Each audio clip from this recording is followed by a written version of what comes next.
thoughts on Mike Steph, this marks a new beginning.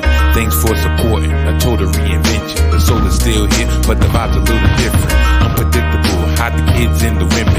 Sports of all sorts, music mixed for living. Rep New York City, but ain't the politician. Always bring the heat, Steph baking in the kitchen. Big shout to y'all, I appreciate the listen. Donnie put the rest, but I'm still in the best. In the word of what I do, all y'all know the rest. I live it, I breathe it, I'm the whole definition. The pinnacle, the ultimate, I'm on a new mission. The salty thoughts of Mike Steph, featuring the one and only Mike Steph, the best in the world of what he does. Tap in.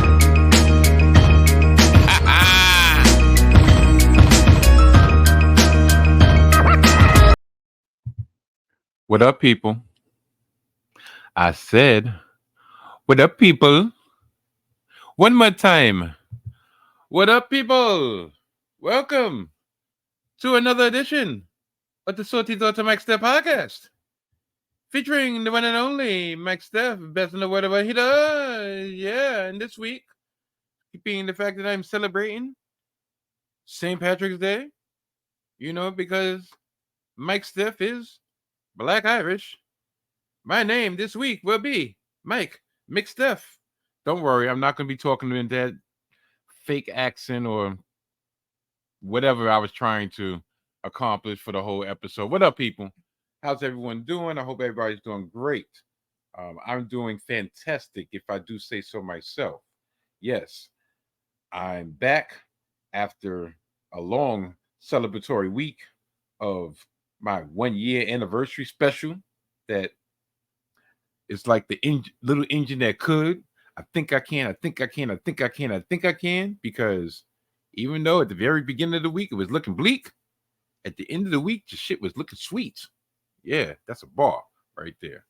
So I'm actually going to, this episode is so multifaceted that I did detailed homework, detailed research. Not so much research, but there would not be really that much helter-skelter when it comes to this here episode.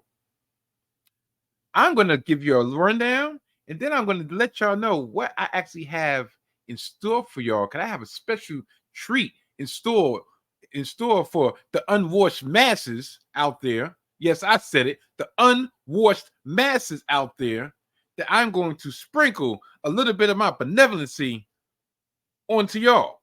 So, this episode, I will be getting into 3 of the major sports this week. I'm not going to be football-centric. I'm not going to be wrestling-centric. I'm not even going to be politics-centric, if that's such a thing. I'm going to talk about my New York Jets, being the fact that it is St. Patrick's Day, and I am decked out in the color green because you know what? Mike Steph is money. Yeah, that's right. So it's not only just because it's St. Patrick's Day. Truth be told, green is my favorite color of all time. It's not currently my favorite color, but it's my favorite color of all time. But that's neither here nor there. I will talk about my New York Jets and their off-season moves so far this week, because last week was the very beginning of NFL free agency, and I touched upon, one of their losses, but I will get more detail, more in depth with my New York Jets and some of the moves they pulled off this week that, at the very beginning of the week, I was feeling a certain way. Now I'm like, okay, I see the vision. So I'll be talking about that. Then this one actually is for Smitty from the group home in Bergen Beach. I will actually be talking about our Amazons, the New York Metropolitans, and 2 issues that have sprung up during the spring training. One would be Kodai Senga, and the other one would be the polar bear, Pete Alonso. Yeah, I'm giving y'all twice the pleasure, twice the fun. I'm like a double-mint twin. I'm dressed as one. I might as well act like one. So yes, that will be topic number 2. And topic number 3, I would actually dip my toe into the NBA water, into the NBA streets.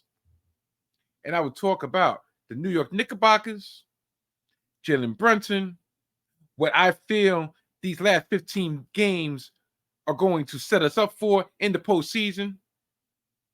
And then I will give my thoughts on what exactly might be the cause of the malaise from the majority of NBA faithful out there. Now, I am an NBA fan. I'm a fan of the New York Knicks, and I am a fan of the Golden State Warriors. But I would truthfully say, even though normally I don't get really focused until the All-Star break was 2 weeks ago, 3 weeks ago. I really could care less. I'm looking at it on a periphery view, and I'm like, all right, playoffs time. The playoff is starting to come. It's really trying to, get ourselves ready for seeding, and I just really having a hard time to really care. It's not so much about my teams; it's just about the product. So yeah, those will be my 3 things, my 3 sports that I will tackle this week. Even though I know I usually say this, and it ends up not being the case, this will not be a 2-hour extravaganza. No, it will not. Do you want to know why? Do you want to know why? Do you want to know why? I will tell you why. Remember just a few minutes ago when I was saying I had a special treat for the unwashed masses? Yeah. This week, I'm not giving y'all just 1 episode. I am giving y'all 2 episodes. Yes, 2 episodes.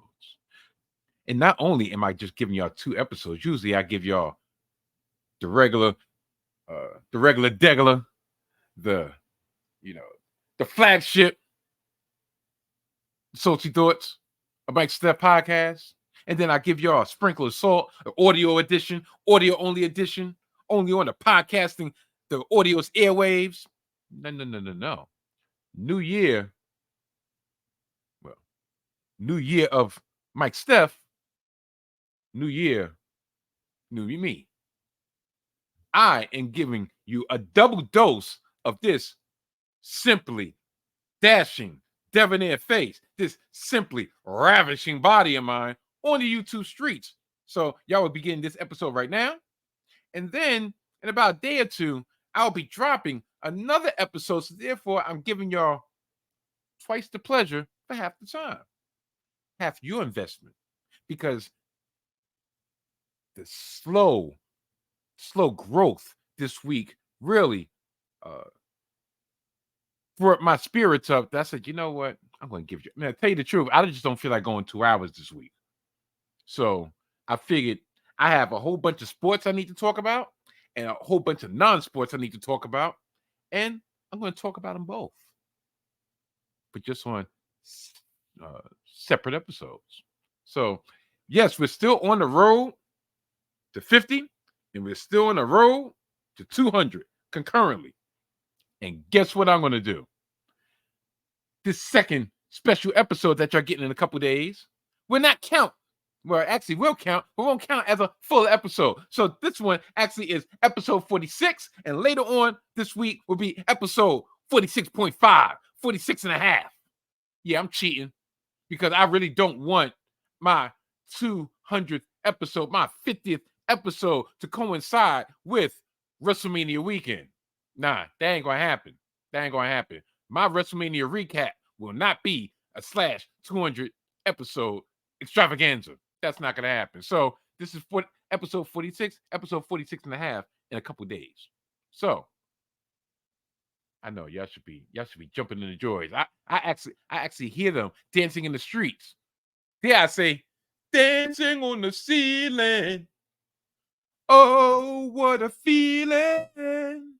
They are dancing on the ceiling. Yeah, I'm showing my age, but I'm proud age of 47. I spent the weekend with my tribal princess, my granddaughter, Kaya. for the first time for prolonged time, and it was a great feeling. It was a greit feeling. It got actually reinvigorated me. Yes, like I said before, and I'll say it again. I acknowledge her as the tribal princess. Yeah, I know she done skipped over uh, the lovely Mia. She done skipped over Main Event K, but they have their nicknames. So I had to give her a nickname, the tribal princess.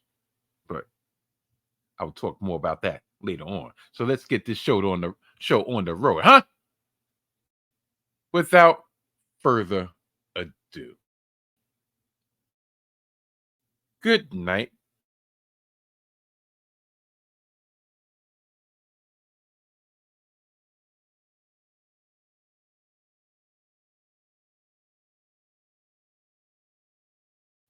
I don't know what y'all doing. You're messing with me. I'm telling you, me and StreamYard are about to have another feud out this mother effer. You're going to interrupt my catchphrase? How dare you? So we're gonna do this shit again. Good night and goodbye. Bang! Let us begin. The New York Jets off-season moves. Are there enough for us to contend? And when I say us, yes, I'm talking about the JETS Jets. I'm talking about Jets Nation. I'm talking about Gang Green, stand the F up. This week, especially the first day or two of free agency, and I'm seeing everybody wheeling and dealing. There's signings, there's trades, there's all type of movement going on in the NFL that I discussed with my partner on Hidden Jets Football last week on this platform, the Mojo King. And I was kind of feeling like that my Jets were asleep at the wheel. And one specifically, this mother effer right here on your screen for my YouTube viewers, Joe Douglas was asleep at the wheel. After a slow start to the offseason, Joe Douglas finally woke up and started making moves, man. He attacked the deficiency of the offensive line by signing John Simpson from the Ravens, taking from the Ravens, or should I say trading with the Ravens for Morgan Moses, who actually was here a couple years ago and shouldn't have been allowed to go. But the cherry on top was the best lineman available. You know who that is? This guy right here. Tyron Smith, former left tackle of the Dallas Cowboys, who we signed to a free agent deal of 1 year, or at least reported 1 year, $6.5 million deal, probably loaded with a load of incentives. Now, mind you, this move comes with a lot of risk. A lot of risk. And you want to know what risk? I'll tell you what risk. Injury risk. He's missed 37 games over the last 4 years. Now, maybe this gamble is not as bad as the gamble that we did 2 years ago, getting Dwayne Brown off the scrap heap, past his prime, often injured, and guess what? Once we signed him, he was injured again. But this is a risk, nevertheless. Now, by fortifying the offensive line with these moves, Moses, Simpson, Smith, this accomplished so many things. It accomplished a myriad of things. It allowed the Jets to keep AVT at the guard position, which is especially important because he's coming off an injury. He's coming off his second season-ending injury in as many years. The first year, his rookie year, was his rookie year? His second year, so same difference. He had a torn bicep, suffered in the Mile High State.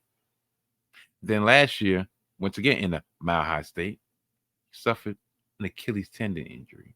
So they're able to keep him at his strength, even though he's shown the ability to play multiple positions. They kept him at his strength, which is guard.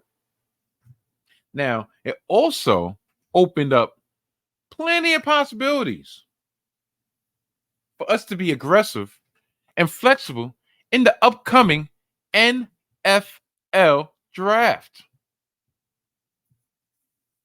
Hi, Mia. Hi, Dad. How you doing? I'm good. You okay? Hi. I know. The lovely Mia has made an appearance. We haven't had one of these interruptions in a while, but it's never an interruption. It's more just like an introduction. Ah, that's a ball. Not interruption, introduction. Yeah, give me 5.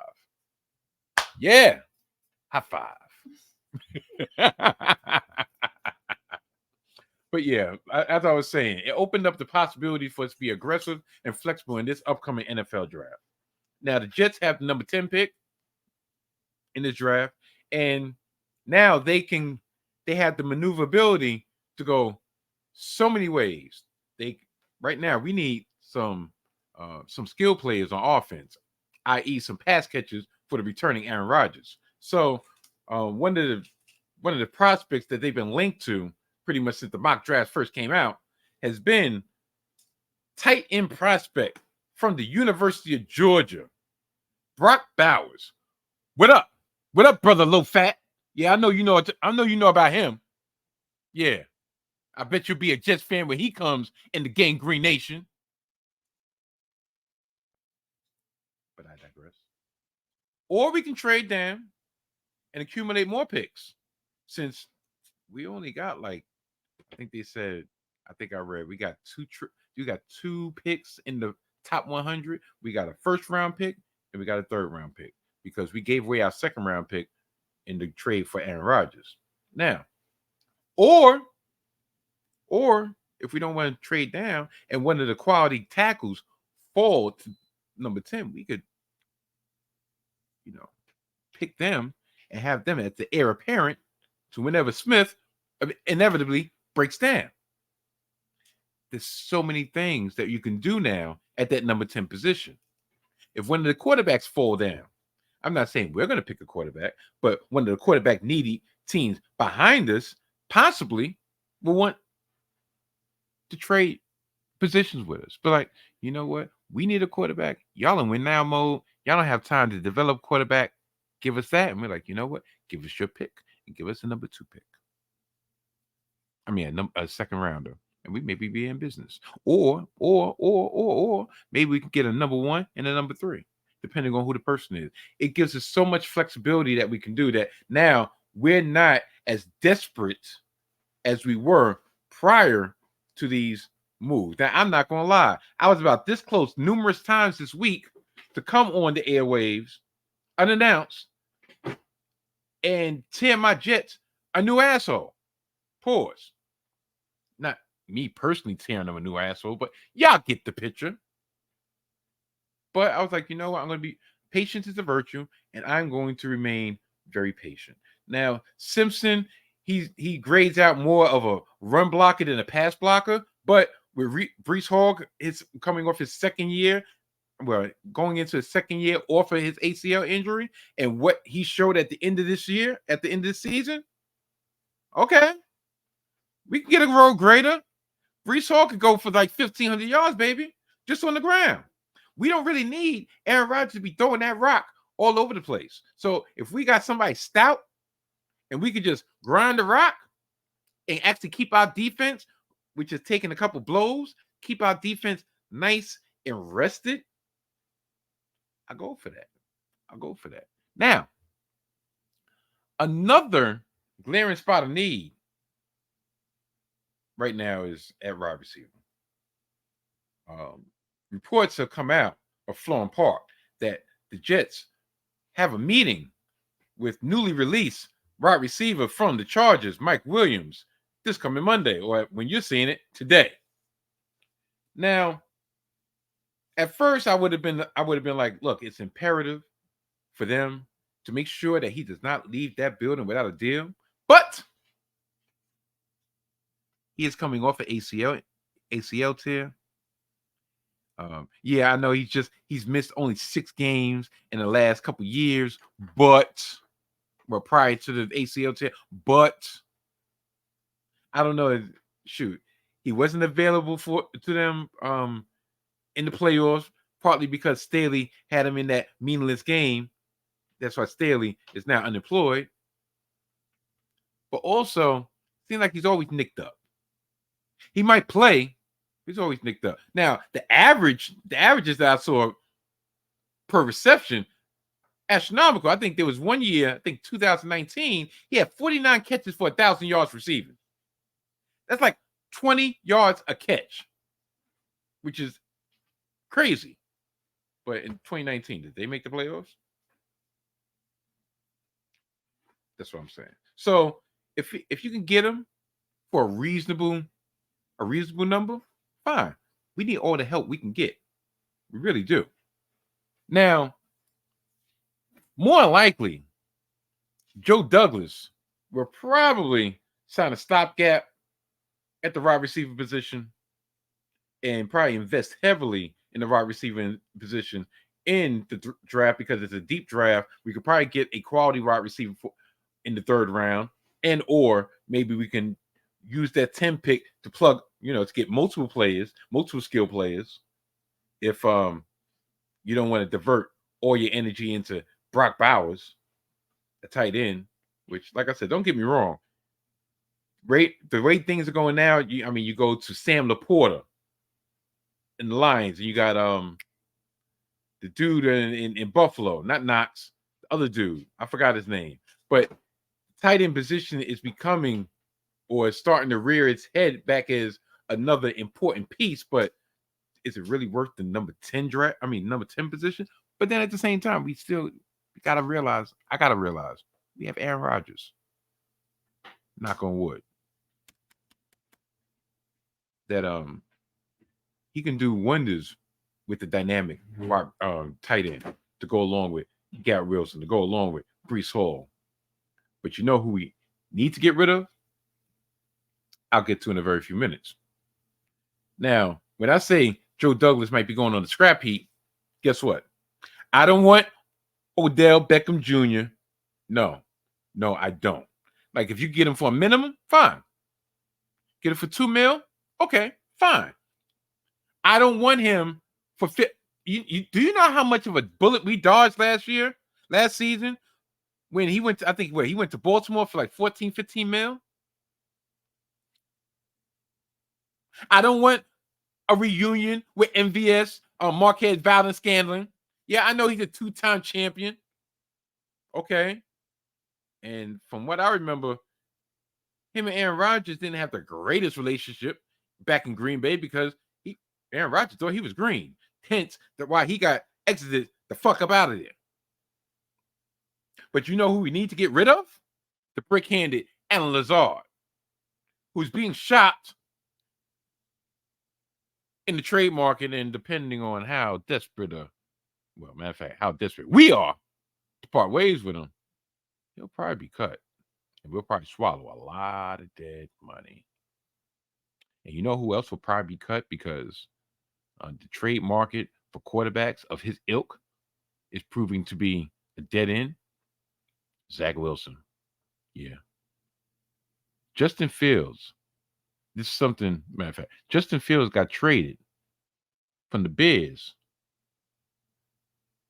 to the Steelers for a 6th-round pick. Now, mind you, the Steelers already signed Russell Wilson for the minimum. So now you got Russell Wilson and you got Justin Fields, and it's actually no pressure situation, because if Justin Fields, matter of fact, if Russell Wilson is willing to mentor him per se, and at the same time, fortify his position going forward, It's a win-win for the Steelers. It's a win-win for Russell Wilson. It's a win-win for Justin Fields. He has an actually chance just to sit down and view the field. All depends on who they have as the offensive coordinator. But yeah, I say all that because that's the subject I will get into probably later on this week. Yeah, I'll tell you at the end of this program. Zach Wilson, if Justin Fields gets a 6th-round pick, what is Zach Wilson getting? Truthfully, what is Zach Wilson going to get the Jets? Draft-wise, trade-wise? A bag of beans? No. A lump of coal? Nah, because that's actually useful. A sack of shit? Probably not. Maybe you could use them as some cougar bait. But yeah, it doesn't look good for Zach. It looks like Zach is going to end up on the scrap heap, and the Jets are going to bid adieu to its number 2 overall pick for nothing going into his 4th year. But that's on Jets light. Now, I spent all this time on the offensive side. I have to give some love to the defensive side. Now, on the defensive front, as I said last week on last week's episode, we lost Bryce Huff to the Eagles. We were never going to franchise him. If anything, we should have locked him up 2 years ago. But with Bryce Huff being gone, he was our leading sack getter last year. There is a vacuum in putting pressure on the quarterback. Sans Jermaine Johnson. We expect Jermaine Johnson to take that next leap, hopefully into superstardom. After what we saw this past year, we hope Will McDonald takes that first leap into credibility. But we still need somebody, hopefully somebody on the line to take the pressure off of Quentin Williams. Quentin Williams had a phenomenal year, even though the numbers might not match up. That's because he was actually gobbling up so many blockers, so much attention after that phenomenal year that he had in 2022 that the numbers just didn't match up, but he had a great year. Now, word going around is we have our eyes on Jadeveon Clowney. He's scheduled for a meeting in Florham Park this coming Tuesday. In the ESPN article, it was noted that we might have to try to pick up some of the slack from the departing Huff by signing Clowney, or if we sign Clowney, or it might just be that he will be a potential stopgap, potential replacement for John Franklin Myers, who, despite a stellar year, is due to make $16 million on the cap this year. Look, JM is all right. I'm not his biggest fan because it seemed like he always made an asinine error, asinine penalty at the worst time. Then 9 times out of 10, it always cost us points. I'm not ready to put him in this category because I swear that's the only time you ever saw Alan Lazar with the ball in his hands. I mean, shoot, tell you the truth, that probably was a freeze frame, and he probably dropped the ball soon thereafter this picture was taken. But yeah, JLM, 16 mil, nah, I ain't seeing it. So maybe we can get Jadeveon Clowney into the building and put him with this guy leading the defense, CJ Mosley, and we can actually just build upon, a solid season that he had last year in Baltimore. Now, my last topic dealing with the Jets is this guy, CJ Mosley. CJ Mosley reworked his contract to spread out the $17 million that he had guaranteed this upcoming season, his final season, and to spread that hit to 2 years. So he'll probably be with us, barring injury, barring a rapid decline in pay, he'll probably be with us going into 2025, but only at a $13 million guaranteed hit spread out those 2 years. Now, I will say this because, like I said, I respect this game. I respect this. I respect this more about him. Yes, he does make the defense go, but and some would say that he is the heart and soul of said defense. But more importantly, there's something to be said about someone wanting to be here for the long haul, going through all the futility, going through all the embarrassment, going through all of the losing. Yeah, I know people could, the cynical person could be like, look, he got his bread, so why does he matter? Trust me, if you're in the trenches, no matter how much bread you have, the competitor in you wants to win. The competitor in you wants to get into the tournament. The competitor in you wants to actually fight for that ring. And not only is he wanting to be here for the long haul, not only does he want to be here and be part of the reason for the turnaround, for the potential championship pedigree that we may have on this team. Yeah, I know. I'm going to pump my brakes. But he's not only speaking it, he's walking the walk. He's not only talking with his mouth, he's talking with his pocket. Because I'm quite sure he can get a stellar contract, maybe a longer length contract elsewhere. And CJ Mosley is trying to be a jet for life. Yeah. So, whew. Matter of fact, I'll take the rabbit out the hat right now, since I'm wrapping up my football talk. I'll reiterate at the end of this episode. This week, and I might be talking out of school, but I figured, look, I usually don't promote shit, but I'm going to promote this. Sometime this week, there will be a special edition of HGF, Hidden Gems Football, on the 19 Media Group YouTube channel. Go to their channel, like, subscribe, and press that notification button so when me and the Mojo King pop up on that screen, whatever the hell we feel like talking about with these off-season moves, you will be the first one to see it. Yeah. So,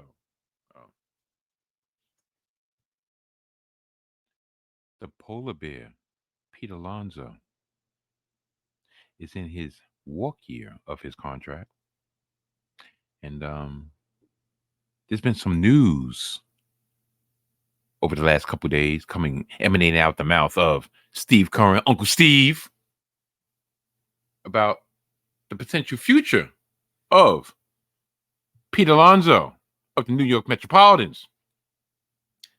Just like the banner says, contract talks have gone polar bear cold. Pete Alonso. Now, the Mets brass say that the contract extension talks have gone cold with the polar bear Pete Alonso. Now, Uncle Steve said recently that he doesn't expect the long-term deal inked before the end of this upcoming season. Ain't that a bitch? First and foremost, because he is a Scott Boras client, and that Scott Boras is the same Scott Boras who is famous for taking his clients into free agency to get optimum value. I get it. Also, because Mr. Alonso probably doesn't want to be a distraction or want the distraction of trying to negotiate during the season.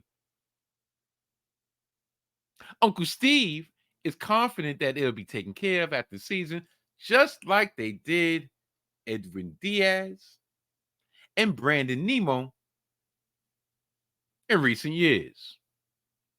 He also hopes that Pete makes it a no-brainer for him to just back up the Brinks truck and give him whatever the hell he wants by hitting 50 bombs and pretty much forcing his hand to give him the bag. I don't really have much mixed feelings about this, to be honest, to tell you the truth, because you know what you're getting into when you're dealing with a Scott Boras client. Everybody knows. He takes in the free agency. Like right now, as we speak, we have Jordan Montgomery still unsigned. What, 2-3 weeks into spring training? We have the pitcher Snell still unsigned 2 or 3 weeks into spring training. And I believe there's something going on with Cody Bellinger, another Scott Boras client. Yes, Smitty, I was actually doing my homework. But my worry, matter of fact, I don't really have a worry. Are they probably going to have to, if he has a decent season, if he has a good season? My only worry with Pete Alonso last year, one of the red flags that popped up was his batting average. His batting average was putrid compared to season prior. I mean, he was never a 300 hitter, but 250 to 270 range is something to be expected. The majority of the season, he was in that low 200 range. Even more so, and I could go back based on firsthand knowledge from when me, the brother Dow, and Smitty from the group home went to the Mets game late last season, in a game against the Reds, and we was actually able to see his histrionics in the dugout after a poor at bat. Now, don't get me wrong. I like the passion. I like the fire. But you could tell that he didn't leave that poor outing at the plate. He took it with him. And even when the team was actually rallying and scoring, you could still see in the dugout, he was in his head. Now imagine, and that's why part of me is like, you know what, I don't mind them not negotiating, because now imagine how much it would affect him if he was negotiating a contract during this season. If he lets an at bat linger for 2-3 innings at a time, imagine how he would let an ongoing negotiation process linger during the season. The only reason I'm not worried is that if it's about money and his productivity warrants the amount of money that he wants within reason, Uncle Steve will not have a problem. So we think it'll be Mr. Stearns who we have to deal with. Mr. Stearns would look at it like, is he really an analytical player? Is that somebody that we really want to invest big money in? Tell you the truth, I really believe that if we had David Stearns as the GM, Francisco Lindor would not be a New York Met right now, because we wouldn't have gave him 11 years, $300 and something million. David Stearns wouldn't have believed in that. I don't know if that's right or wrong, but that's what it is. And from what I'm hearing, they're putting a lot of their eggs in the basket to try to get Juan Soto to jump on that Ford train, connect that transfer at Grand Central, and take that 7 out the Flushing. Yeah, like if you're negotiating for $400 million, like you're really gonna be caught on New York City Transit, especially at this time. But that's a rant for perhaps later on this week. Now, do I believe that Pete Alonso will be re-signed if it's within reason? Yeah. I have no worry in that. Do I believe that he should be re-signed? Yeah, because even though we have not reached the postseason with him, it's something to be said about someone who embraces the bright lights, big city of New York. A lot of people come to the Mets or the Yankees, and they shrivel. They shrivel under the hot lights, under the bright lights. Or they run, they might not shrivel, but they run with their tail tucked between their legs, like somebody that name sounds like Jacob. Yeah, doesn't really sound like it actually is, but I digress. So yeah, I personally want to retain him, but within reason. Is he worth $400 million? No. You got to tighten up. You got to tighten up the defensive aspects of your game. And to me, you have to prove. Matter of fact, I'm only going to say prove to be a leader because LFGM was his brainchild. That's all it needs to tell you. Now, this dude right here, Kodai Senga, has a shoulder injury that was bad enough that he needed PRP injections, but that's plasma replacement uh, P's. I don't know. Regardless, he needs PRP injections. That's worrisome. Because that means circulation, something's going on with the circulation in the shoulder. Now, he's starting the season off on the injured reserve. Last season, he was 12-7 with a 2.98 ERA in 166 innings, which last season was also his first in the big leagues after coming over from Japan. Now, with this injury, he was originally supposed to be shut down for 3 weeks, and now they tacked on another 7 to 10 days to that time frame. And I say that, yes, they have tacked on 7 to 10 days to that time frame. All right, much better. Now he's scheduled to have some more imaging tests done, and if the healing is progressing as expected, he should be back by the end of April. Because you got to realize 7 to 10 days, that'll mean he's ready to start his throwing, his throwing program. And hold on. Matter of fact, the lovely Mia, I actually have a surprise for you. You have a slice of red velvet cake at the bottom of the refrigerator. Yeah. So you can have door number 1, some Entenmann's.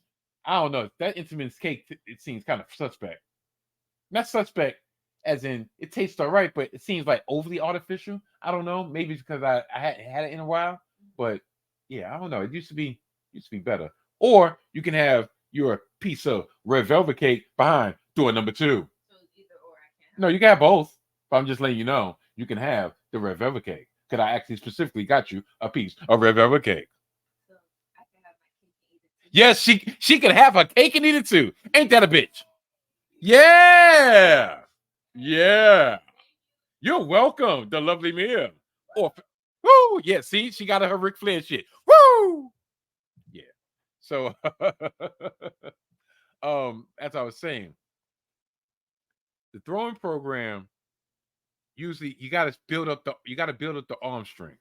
So, all because he might be able to start or continue his throwing regimen in 7 to 10 days doesn't mean that he's going to be ready for the opening week. No, it's pretty much he's going to be starting spring training about 3 weeks late. So, best case scenario, who we fooling? With the New York Mets, it'll probably be the All-Star break before we see Kodai Senga, the ace, the one, the Tanahashi of the Metropolitans. For all my New Japan listeners, which is probably only one. But yeah, the Tanahashi of the staff will probably be back around All-Star break, which is July. Maybe June if we're lucky.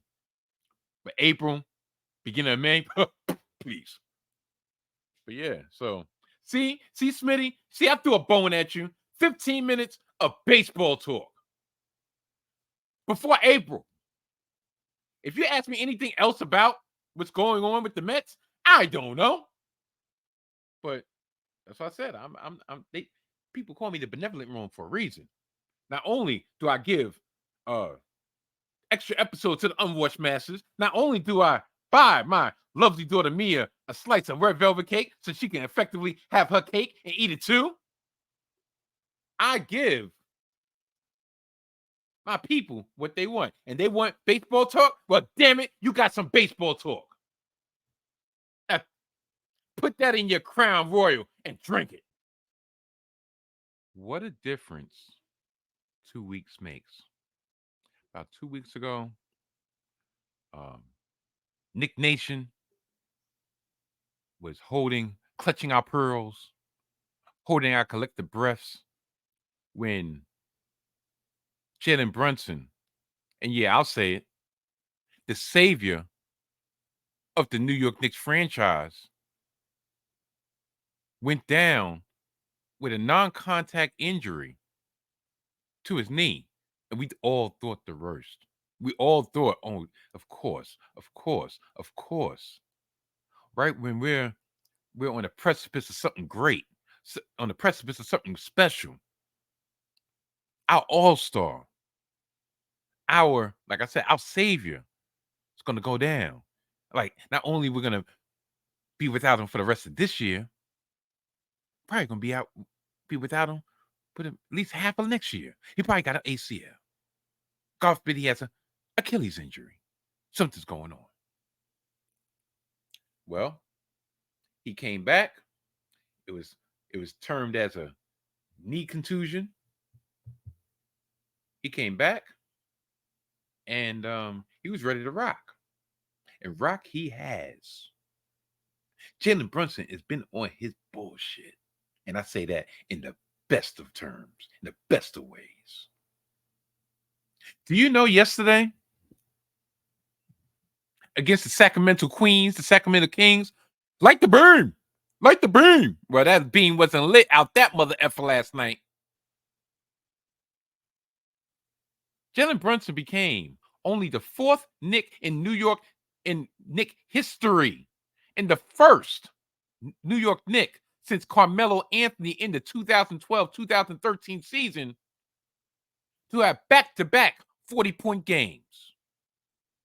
He dropped 45 in Portland the other night. And then last night he followed it up with a 42-point masterpiece against said Kings. Now on this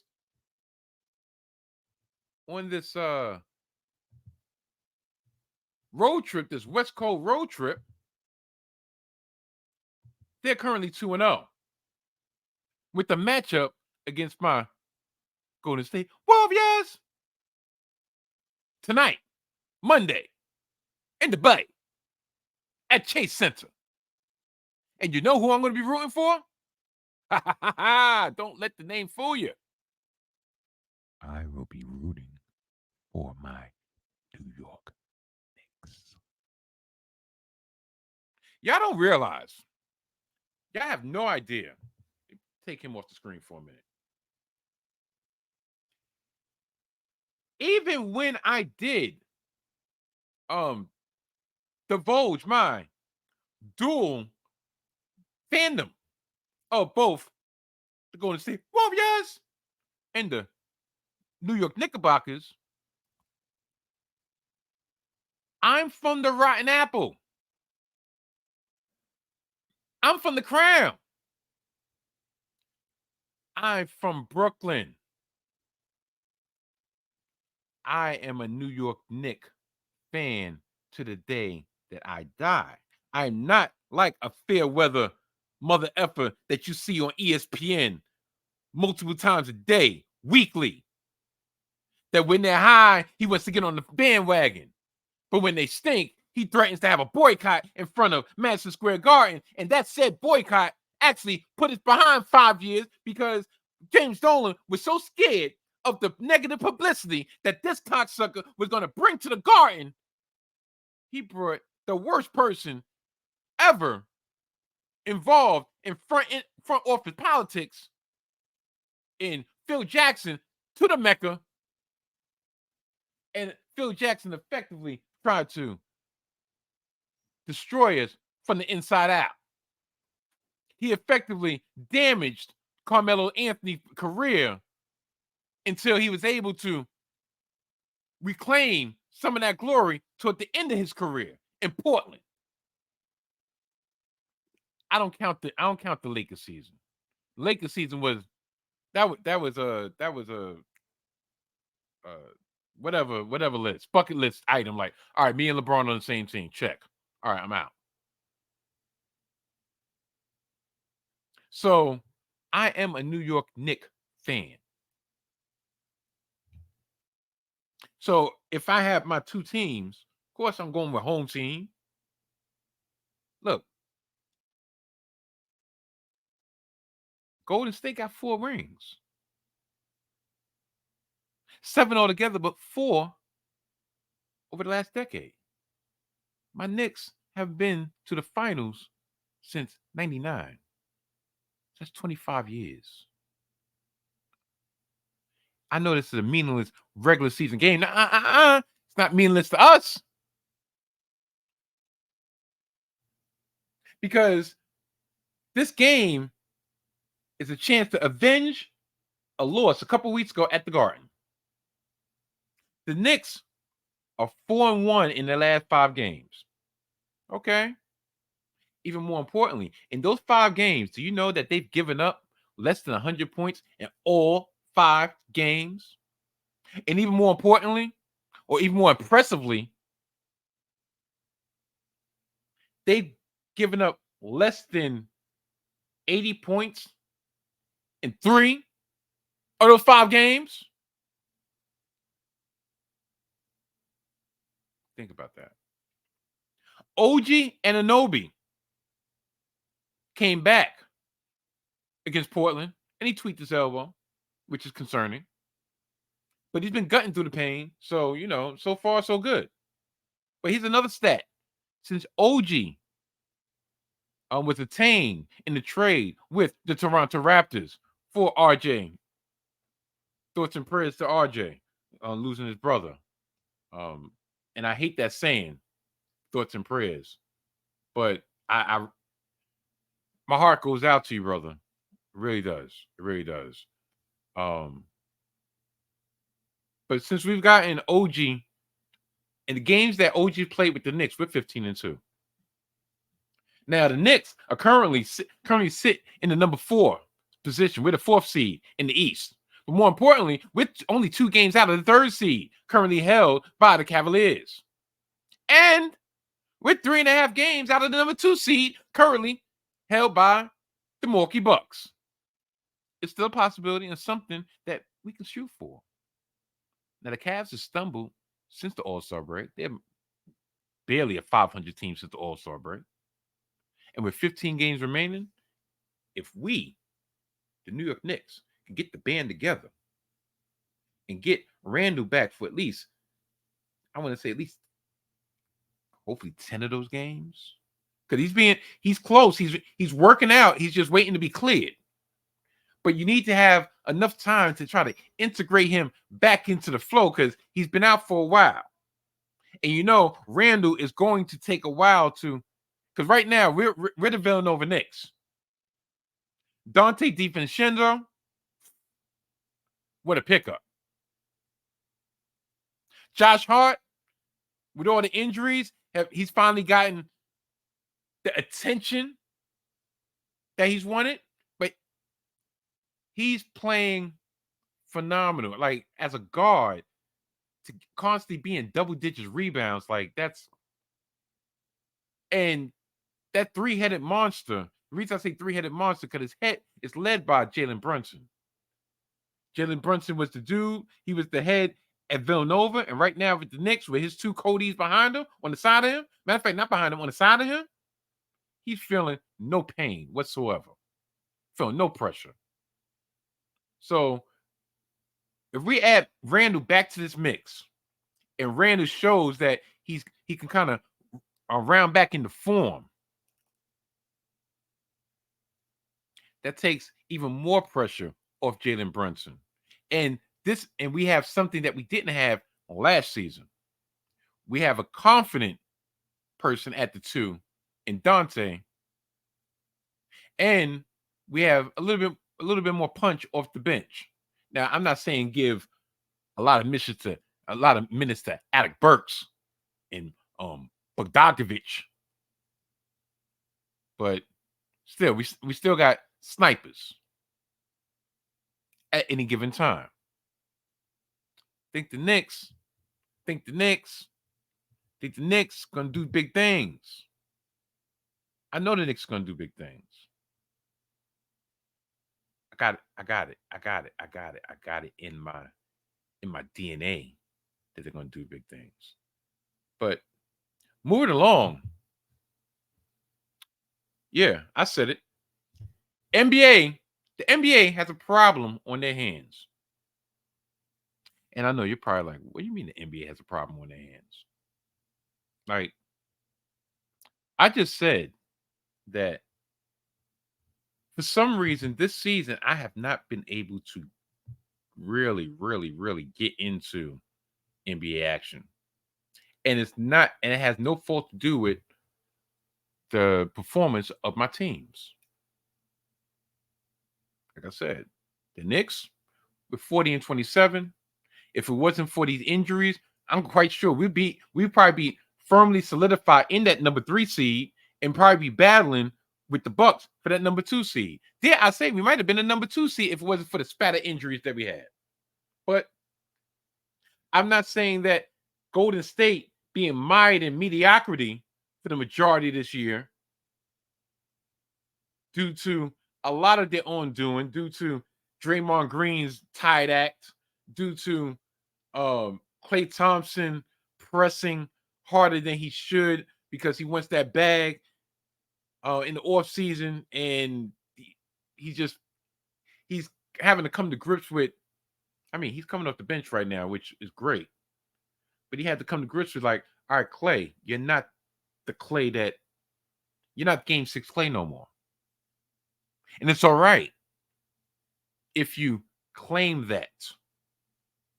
And finally, it took him a while to realize, okay, fine. I'm not Game 6 Klay, but I'm a damn good Klay.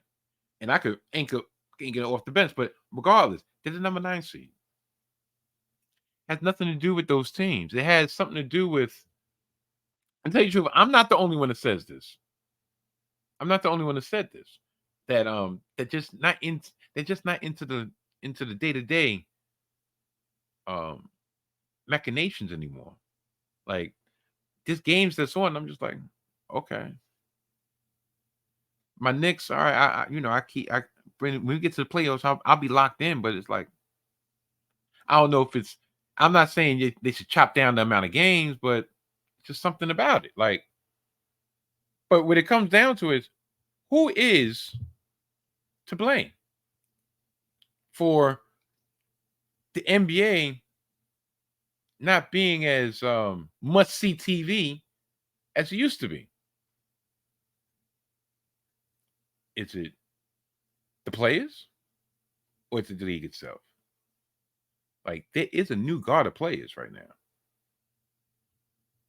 And Steph is not one of them. LeBron James is not one of them. This new guard of teams and players in the league. Look at the standings, especially in the West. You have OKC. You have Denver, and you have the T-Wolves, which is crazy because matter of fact, like I said, look at the standings, especially in the West. You got OKC, led by Shea Gilgeous-Alexander. You have Denver with the 2-time, should be 3-time MVP in Nikola Jokic. And then you have the Minnesota Timberwolves, who right now, I believe, either number 2 and number 3 in the West. I mean, the top 3 teams are only separated by like a game and a half, led by this dude, Anthony Edwards. Now, I mean, unless you're a hardcore fan, can you name the starting 5 on the T-Wolves or the Thunder? I mean, here's a pop quiz. When it comes to Zion Williamson, do you think he's playing? Do you know if he's playing? Do you know if he's injured? Do you know how many games he's actually played this season? Think about it. Is he being promoted, or is he being chastised on in the media for loving his food, or being too big, or like that's just part of the problem. Like, why are we still having LeBron James and the Los Angeles Lakers pushed down our throats? They're a number 10 seed. I don't want to hear any type of debate of, well, if they can get through that play-in, nobody in the top 8 want to deal with LeBron. He's a number 10 seed. They're 4 games over 500. Does that what a title contender make? I'll even go with my Golden State Warriors. They're 9 seed. Like, you mean to tell me they're really a serious contender to a championship? Think about it. Are they really a serious contender to a championship? No, they're not. Like, this is not going to be like the Miami Heat Part 2 from last season. And that's the problem. The focus is on everyone except the people that are going to be counted on to keep this machine going, to keep the NBA where it was. I'm not even going to say where it's at, where it was. You're trying to squeeze all of the juice, all of the water, all of the blood out of a turnip.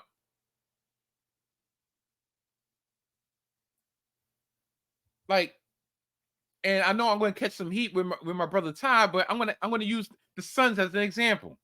To me, right now, the Suns are also ran. They had the opportunity when they got to Game 6 of the NBA Finals in 2021, and they couldn't do it. They couldn't get over the hump. Once they disbanded that team, that was it. Right now, they're big 3 in name only. Like, you got KD on the backside of his prime, if you want to consider his prime, but regardless, let's say the backside of his prime. You got Devin Booker, who has the personality of a cardboard, not a cardboard cutout, no, cardboard itself. And you have Bradley Beal when he's there, if he's not injured. And Bradley Beal is kind of showing why he didn't want to leave Washington all those years, why he didn't want to get traded out of Washington all those years. Because to me, he's being exposed for, he's a good player. Is he a superstar? No.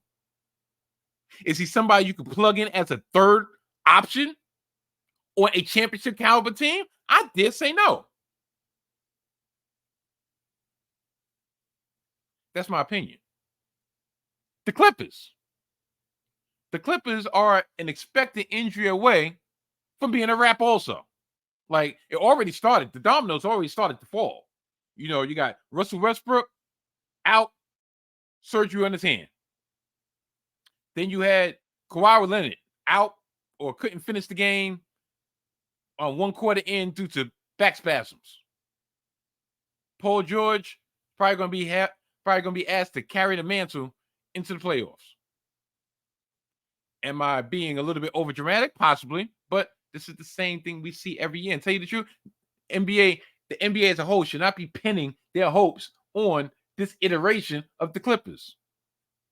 Maybe the Clippers franchise, because they will actually be the marquee team in LA over the next 10 years. Because listen, as much as the Lakers have that historical lore, it seemed like Jeannie Buss is more concerned about kikiing up with LeBron and, oh, thank you. Matter of fact, maybe that's unfair. But do you really think Jeannie Buss is going to be able to structure a team in this environment to be championship contender year after year after year. If that was the case, then what's happened for the last 5 years of LeBron? Exactly. Exactly. Now, you go to the East, and then there's some intrigue, but everybody in the media is so quick to try to get their jokes off on the Knicks or on the Knicks' expense that they're actually missing a great story, a story that the league should harp upon. That this once moribund franchise in the Big Apple has done it the correct way through the draft, through key free agent acquisitions. And they put together a team of complementary pieces that maybe, yeah, they're one piece away. Yeah, I would say maybe one piece away, not a superstar. I'm tired of hearing everybody talk about, yo, maybe we could get Joel Embiid. Maybe we could get this person. Maybe we could get that person. No, fuck that. Leave them where they're at. We got something going. Remember, just a couple years ago, Kyrie and KD went to my home borough, Brooklyn, laughing, thought they were going to they're going to do sneak shit. Come to the borough, come to the city without all the pressure and talk about, yo, the Knicks ain't cool. Well, guess what? Nets ain't cool. Nets wasn't cool when you was there. 2 years later, pew, gone. Because they wasn't about that smoke. They wasn't about that action. We got people in the Knicks that want to be here. We got people in the Knicks that are thriving being here. But that's not juicy enough for the media. You know, it's so used to orange and blue sky. Orange and blue skies, baby. Orange, blue sky. Get the fuck out of here. Why don't you just come home already? Just shave all that shit off. You're 56. Like, grow up. Now, the Celtics. The Celtics are bland. Jayson Tatum can be the face of the league, but he's a mute. Jaylen Brown has the money in one hand, but at least he's vocal about things, assumptions. But listen, the Celtics are like the Buffalo Bills from the 90s. Always a bridesmaid, never a bride. Like, and them doubling down by trying to keep Brown and Tatum together.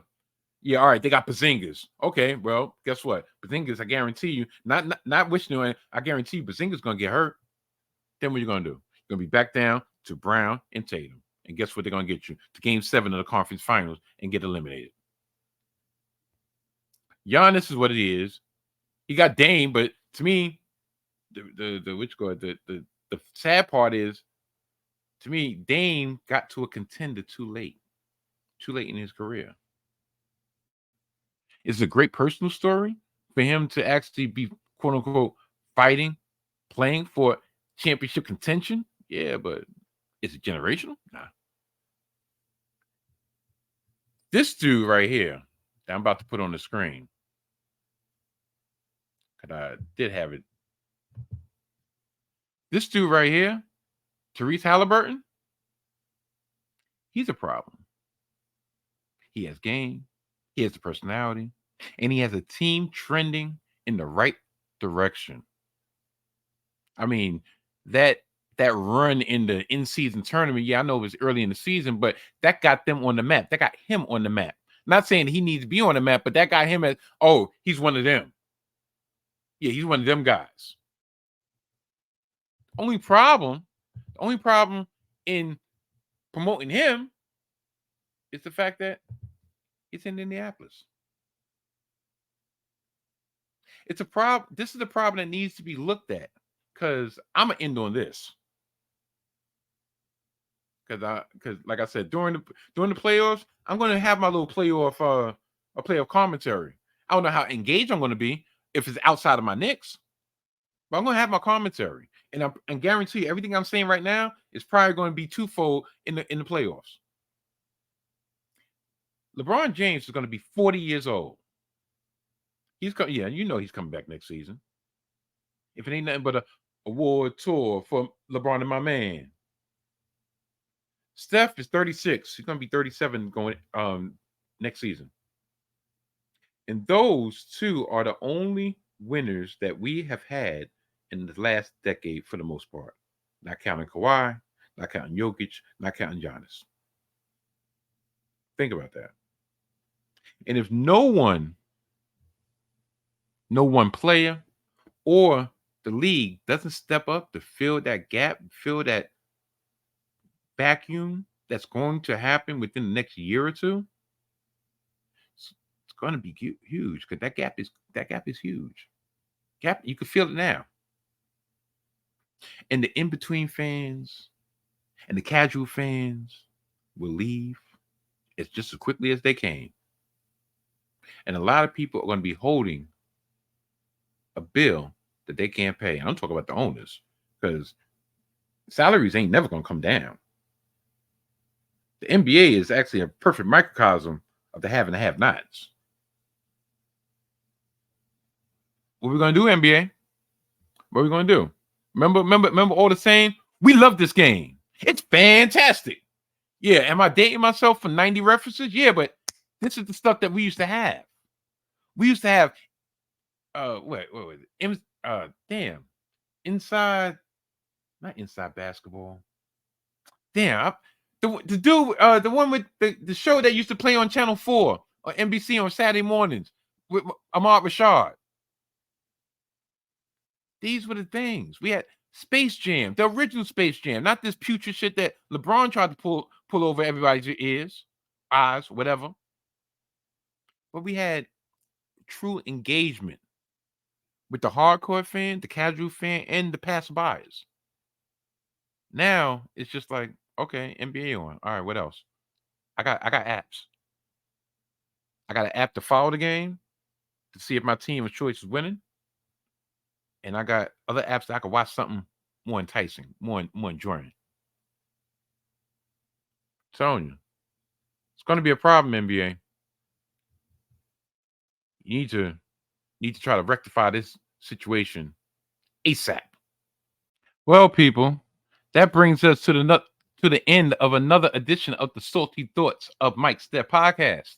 I'd like to thank each and every one of y'all for making me the podcast y'all choose to view and the podcast y'all choose to listen to. As I said in the beginning, and I will say it again at the end, this week I'm giving the unwashed masses. Yeah, that's right, the unwashed masses. Yeah, you, and you, and you, and you, and you, 2 episodes this week. This one that you just finished viewing, and I will double back and drop again on the YouTube streets another bonus episode, episode 46 and a half of the Salty Thoughts of Mike Steph podcast. Yeah, so trust and believe. Please like, subscribe, tell a friend, share, comment. Please comment, because that's the sustenance, that's the nutriment that we need to grow. We need to grow. And listen, I'm never about the numbers, because if I was about the numbers, I wouldn't have made it a year. I wouldn't have made it 5 years doing this bullshit. I'm not about that, but I am about communication. I am about support. I am about chopping it up. So if you liked or you didn't like what the hell you saw, write down in the comments, yo, Mike, yo, what's good? Yo, Mike, keep up the good work. Yo, Mike, yo, your shit was lacking. Yo, Mike, fuck you. Yo, Mike, you suck. It's all good. It's all good. Look, I come from the school just like wrestlers. Any type of feedback is great feedback, because if not, it's almost like you're a tree in a forest, and if a tree falls in the forest and nobody's there, did it actually fall? Plus, I'm raging a war against StreamYard because they constantly sabotaging my streams. I'm raging a war against, actually not raging a war against YouTube, but the algorithm at large, because I try not to go with gimmicks. Mike Steph, real name, no gimmicks. But that's neither here nor there. So I'm coming back 2 times. I'm going to get to this quick plugs, because I'm going to get up out of here, because the reason I'm splitting this in half, so I won't go 2 hours. First and foremost, check out the audio version, the mothership, the flagship, if you will, of the Salty Thoughts of Mike Steph podcast audio version, available on the following platforms: Spotify, Apple Podcasts, and Amazon Music, amongst others. New episodes, audio episodes drop each and every Wednesday. On the social medias you want to holler at me, check me out on X at Mike Steffens _. Check me out on the gram at Mike _Steph, and check me out on TikTok at Mike Steph single _. Yeah. Am I going to respond? Maybe, maybe not. And I would give y'all my Facebook, but nah. I got too many bots over there as is. Don't need another. Yeah. Also, since we're at it, check out Hidden Gems Football. That's right, Hidden Gems Football, hosted by the Mojo King and myself. New episodes during the football season drop each and every Thursday on the 19 Media Group YouTube channel. And as I said earlier, you know, I might be talking out of school, but listen, it is what it is at this point. This week, sometime this week, we will be dropping an off-season edition because there's been so many transactions that's going on in the world of the National Football League. And we gave you a little teaser last week when the Mojo King popped in on my year anniversary special, talk about, give y'all his views on NFL free agency, that we said, you know what? Let's rev up the machine and let's get back on our grind. Now, I'm not saying it's going to be a every week thing. I'm not going to say it's going to be an every month thing, but you know, being the fact we are a football show, we should talk about the football moves that are happening in the sport of football, right? Right. Say it to you slowly and it may sound scandalous. I don't think that you can handle this. Yeah. That's coming this week on the YouTube channel of the 19 Media Group. And while you're over on the channel 19 Media Group, check out my brothers from Gimmick Infringement, Winchester and McDowell, or McDowell and Winchester, each and every late Sunday night, early Monday morning, not only on the YouTube streets, but in audio form on all, when I say all, I mean all streaming platforms, wherever podcasts are available. Check them out because they're more than just wrestling. They're more than just a promo of the week. They're more than just a Rose from Tyler.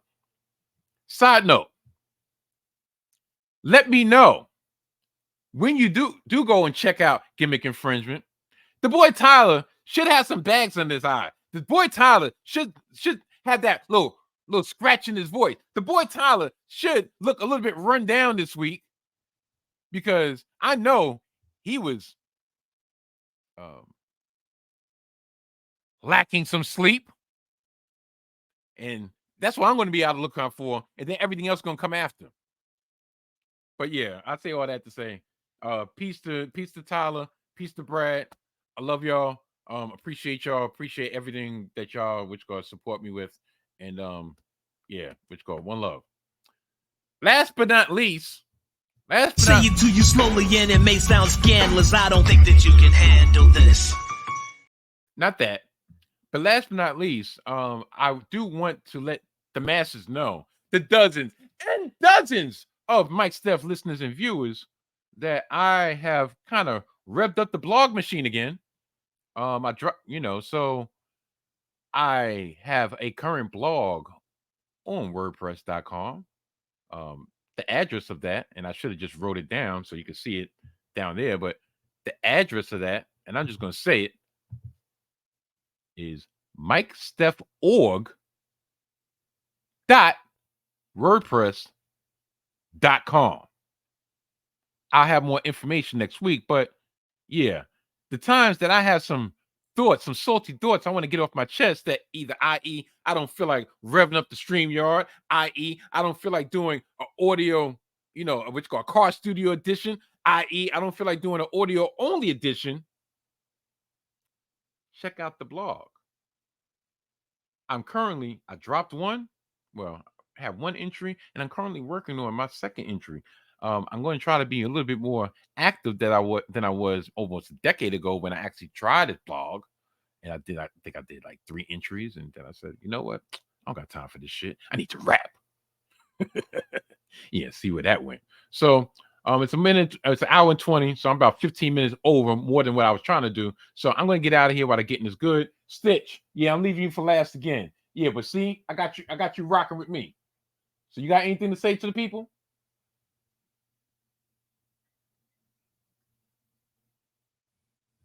Oh, he wants to know how come he got designated to wear the black hat and I got designated to wear the green hat. Well, Stitch, look at my outfit. Look at your outfit, or should I say skin? The green would not go along with your skin. The green goes along with my outfit. Hence, plus it's St. Patrick's Day and Mike Steph is Black Irish. What are you, an alien? Well, yeah, you are an alien. So know your role and shut your mouth. Anyway, sorry I had to see that. Told him last week, keeps on playing with me. He's not going to be on the screen any longer. He's going to be on the SummerSlam screen, someplace else, probably in the trash heap. But yeah, with all that being said, I'm going to get out of here. I'll check you on a couple days. So yeah, getting out of here. Goodbye.